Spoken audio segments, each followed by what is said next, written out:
Hola, cordial saludo, querido tutor Julián Sapién Miranda Rosero y compañeros. Mi nombre es Dariana Angarita Bonilla. Estoy cursando teorías del aprendizaje de la fase 3, estudio de la teoría del aprendizaje, teoría cognitiva. Voy a socializar el primer cuadro de preguntas generales. Dice, ¿cuáles son los autores más representativos de la perspectiva cognitiva? En primer lugar tenemos a Jean Piaget. Fue un psicólogo y filósofo suizo, conocido por sus contribuciones al estudio de la infancia y su teoría del desarrollo cognitivo en niños. Estudió cómo los niños contribuyen su comprensión del mundo y cómo su pensamiento cambia con el tiempo. En segundo lugar tenemos a Jerome Brunner. Es reconocido como uno de los psicólogos estadounidenses. Contribuyó significativamente a la teoría del aprendizaje y el desarrollo cognitivo en los niños, destacando la importancia del lenguaje y la cultura.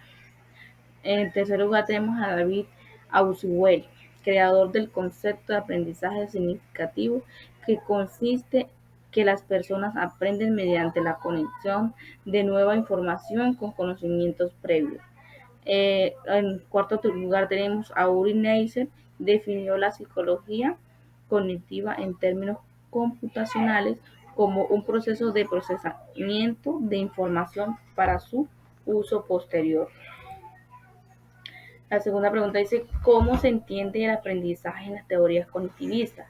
En las teorías cognitivistas, el aprendizaje se entiende como un proceso de creación y mantenimiento de conexiones entre nodos de información, ya sea entre personas, recursos o tecnología. Algunos aspectos clave de esta perspectiva incluyen redes de aprendizaje, conexiones y nodos, aprendizaje distribuido, importancia de la tecnología, aprendizaje continuo.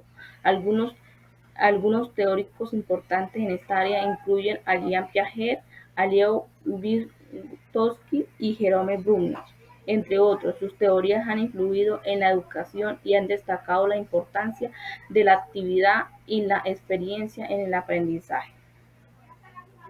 La otra pregunta es, ¿cuál es el rol del docente en la conexión del aprendizaje cognitivista? El rol del docente es fundamentalmente el de un guía, facilitador y mediador del conocimiento. El docente cognitivista no se centra en enseñar contenidos, sino en crear las condiciones para que los estudiantes comprendan, procesen, retengan y apliquen el conocimiento por sí mismos, promoviendo un aprendizaje activo, consciente y reflexivo. ¿Cuál es el rol del estudiante en la concepción del aprendizaje cognitivista? En la concepción del aprendizaje cognitivista, el rol del estudiante es el aprendizaje cognitivo. Es un sujeto activo, constructivo y consciente en su propio proceso de aprendizaje, ya que posee la suficiente competencia cognitiva para aprender y solucionar los problemas. Su implicación activa es esencial para el aprendizaje sea profundo y duradero. ¿Cómo se usan en el conectivismo? En el cognitivismo se utilizan varias estrategias y técnicas para promover el aprendizaje y el desarrollo cognitivo. Algunas de las formas que se aplican los principios cognitivistas incluyen aprendizaje basado en problemas, aprendizaje por descubrimiento, uso de organizadores gráficos, estrategia de aprendizaje activo, retroalimentación constructiva, aprendizaje en contextos significativos.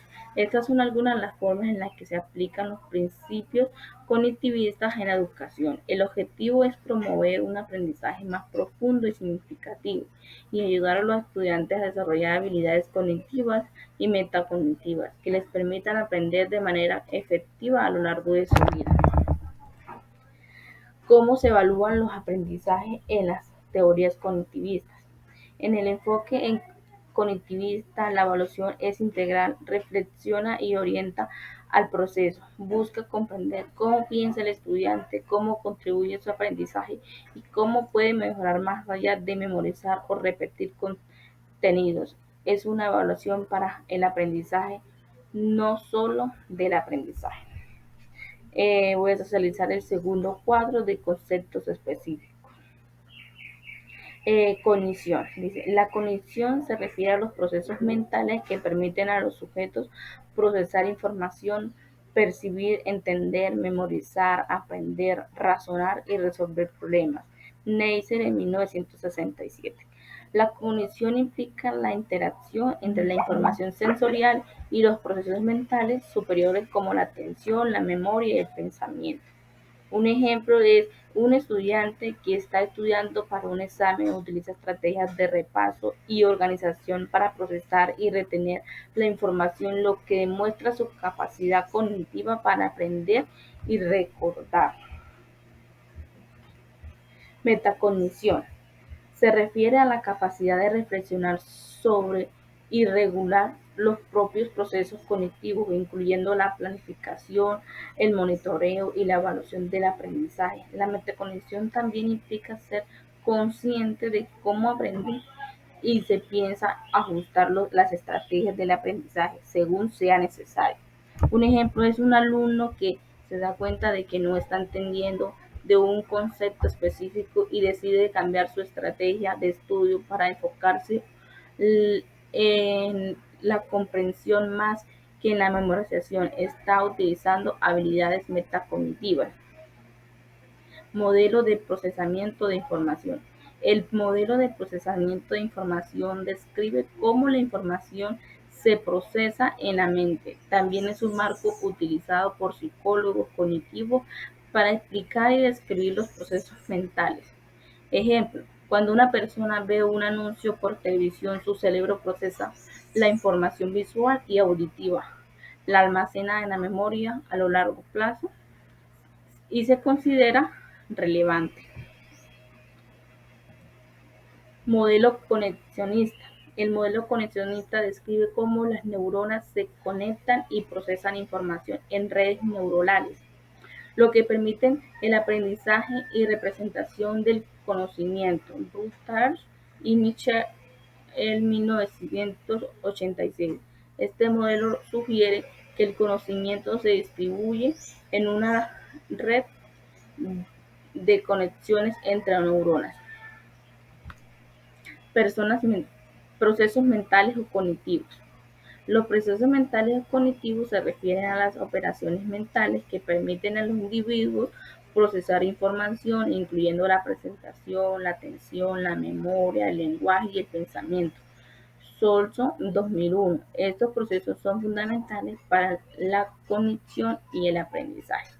Teoría de la mente. La teoría de la mente se refiere a la capacidad de atribuir estados mentales como creencias, deseos, intenciones a uno mismo y a los demás. Esta capacidad es fundamental para la interacción social y la comunicación. Un ejemplo, una niña que entiende que su amiga puede tener una creencia diferente sobre un tema específico y ajusta su comportamiento, en consecuencia está demostrando una teoría de la mente.